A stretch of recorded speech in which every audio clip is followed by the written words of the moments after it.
Contract stability has become a key element in Formula One's current landscape, particularly as teams invest heavily in long-term projects under new technical regulations.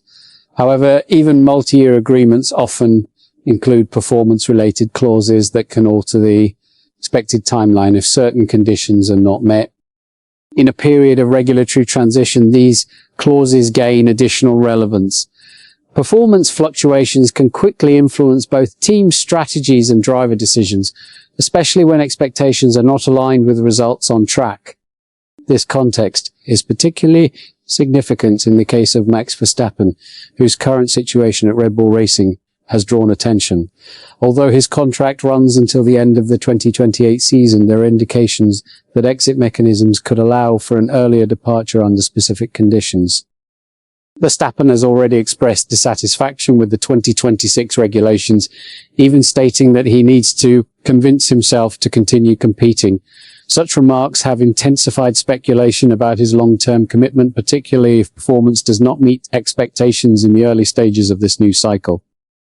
Reports suggest that one of the key clauses in his contract is linked to championship position.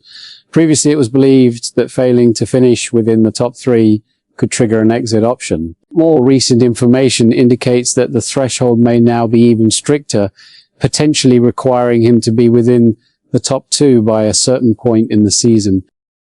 If that condition is not met, Verstappen could have the option to activate a release clause, effectively allowing him to leave the team before the contract's official end date.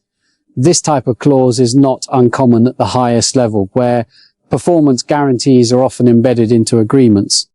Another important aspect concerns timing. According to the same report, Verstappen would not be obligated to inform Red Bull of his intentions until as late as October. This would provide him with a significant window to evaluate alternatives and engage in discussions without immediate pressure. The situation places additional focus on Red Bull's competitiveness under the current regulations.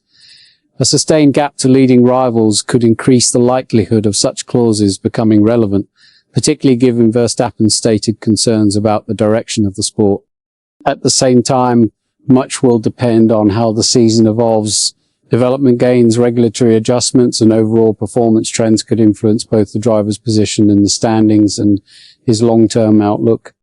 For now, the existence of these contractual mechanisms adds another layer to an already complex scenario where performance, regulations, and individual motivation are closely intertwined. What's your take on this situation?